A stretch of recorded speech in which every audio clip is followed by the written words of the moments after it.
Hola a todos, hoy tenemos un clásico de física térmica. Este es un problema de equilibrio térmico con agua, hielo y un metal caliente.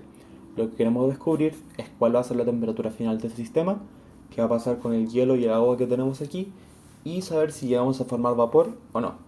Este es un gran ejemplo para aplicar todo lo que sabemos de capacidad calorífica, calor latente y conservación de la energía.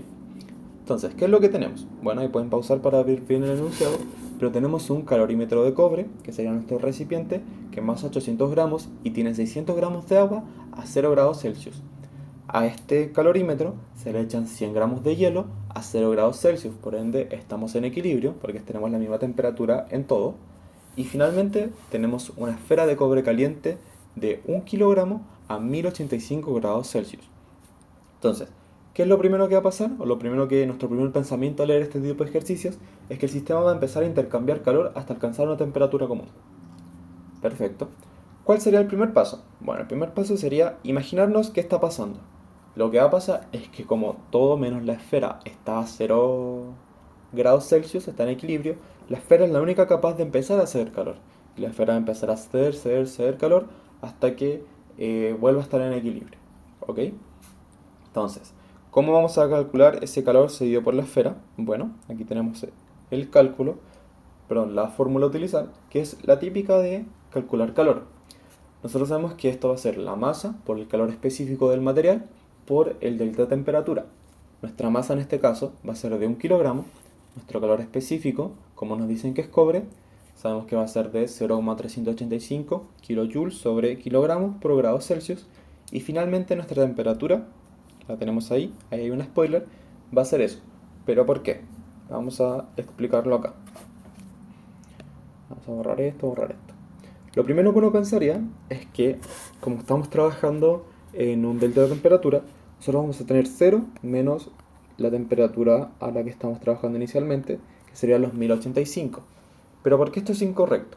Bueno, lo primero que tenemos que darnos cuenta es que si hacemos esto así, el cálculo final nos va a dar que el calor cedido es negativo. Y eso no tiene mucho sentido porque el calor cedido tiene que ser en sí mismo algo que aporta al sistema calor. Entonces, el calor cedido no puede ser algo negativo. Por ende, ese es el primer cambio que vamos a hacer. Va a tener 1085 menos 0. Pero ahora, ¿por qué es 100 y no 0, como vieron recién? Bueno, es 100 y no 0 porque en 100 ocurre el cambio de fase del agua. Es decir, el agua al llegar a los 100 grados, en vez de seguir aumentando su temperatura, va a empezar a cambiar de fase. Y ese cambio de fase tiene un calor asociado. Tiene un calor asociado para cambiar de fase. Eso es lo importante y eso es lo que tenemos que nunca olvidar. Por ende, lo que vamos a hacer en este ejercicio es dividir nuestra sección, por así decirlo, en dos partes. Una sección en la que el material, por así decirlo, sea hasta los 100 grados, donde el agua empieza a evaporarse, y después ver qué pasa después de esos 100 grados. Entonces, primero calculamos eso, simplemente cuánto es el calor cedido por la esfera hasta los 100 grados. Haciendo ese cálculo, vamos a tener que el calor cedido, que es el que está ahí abajito, va a ser de 339,725 kilojoules. ¿Listo? Tenemos nuestro calor cedido. Entonces, ¿qué es lo que va a pasar ahora? Bueno, lo tenemos por acá. Lo que vamos a empezar a calcular es cuánto es el calor que va a absorber nuestro sistema. Lo vamos a hacer parte por parte. Primero, cuánto es lo necesario para que el hielo pase a ser agua, es decir, que pase de 0 grados a 0 grados, pero en el agua, bueno, podemos ocupar la misma fórmula que acabamos de ocupar. Tenemos 0,1 kilogramos de hielo por su constante de calor específico, que serían 334 kilojoules sobre kilogramos por grado Celsius, y eso por el delta de temperatura, que el delta de temperatura, aquí yo cometí un error porque esto está mal, sería de simplemente 1 menos 0, ahí sí. ¿Por qué sería 1 de menos 0? Porque no va a variar su delta de temperatura, ¿se entiende? Entonces, como la temperatura no está variando, necesito que el delta de temperatura no me otorgue una información, simplemente va a ser una corrección de unidades. Esto nos va a dar que el kilojoules restante de energía absorbida por el hielo va a ser de 334 kilojoules. Y eso sería el calor que necesita el hielo para pasar a ser agua. Ahora, vamos a hacer en conjunto el punto B y C que tengo aquí marcado, que en realidad es lo mismo, simplemente que lo que estamos haciendo es decir por separado, simplemente para que se entienda más, el calor proveniente, el calor para calentar el agua proveniente del hielo y el calor del agua que ya estaba líquida, ¿ya? Pero perfectamente podríamos haber combinado estos dos. Si se dan cuenta, esta es la masa del hielo y esta es la masa original del agua. Espero que eso se entienda.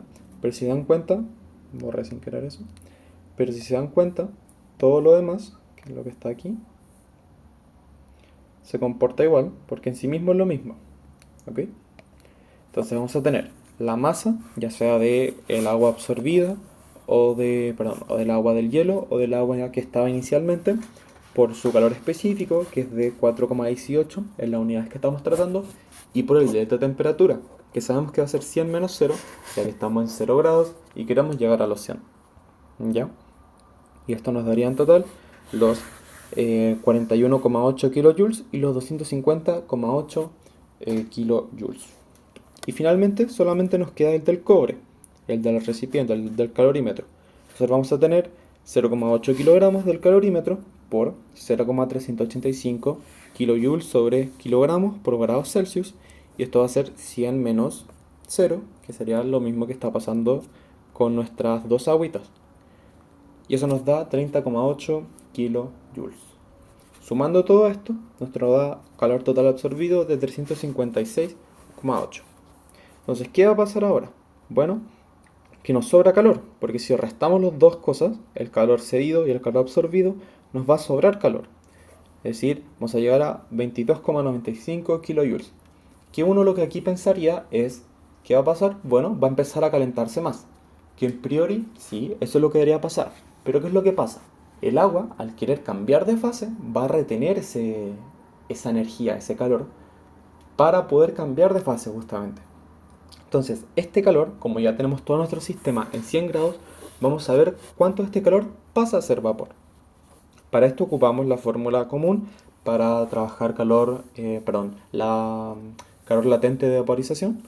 Y esto va a ser la masa, que es justo lo que queremos saber, igual al calor dividido en la constante de vaporización. Sería el calor latente que nos quedó, el calor sobrante que nos quedó, por el calor latente de vaporización, dividido en el calor latente de vaporización, y esto nos da 8,77 gramos. Y con eso ya tendríamos prácticamente todo, porque nosotros sabemos que tenemos 700 gramos de agua, que serían estos 700 gramos de aquí, menos los 8,67 gramos que se forman de vapor, nos da en total que tenemos esa agua. Por ende ya podríamos concluir. ¿Por qué la temperatura final va a ser 100 grados? Bueno, porque justamente esa es la única temperatura donde pueden coexistir, a temperatura ambiente por supuesto, los dos estados de agua y de vapor. Entonces, a modo resumen y a modo final, ¿por qué el cobre no baja de los 100 grados Celsius? ¿O por qué no ocupa más para sobrar esa energía? Bueno, porque una vez llega el agua a los 100 grados, toda la energía sobrante, en vez de intentar subir más de temperatura, se ocupa para cambiar de fase, no para aumentar la temperatura. ¿Ya? Y bueno, esto es lo que es el punto de equilibrio térmico tan conocido. Eso sería todo. Que estén muy bien.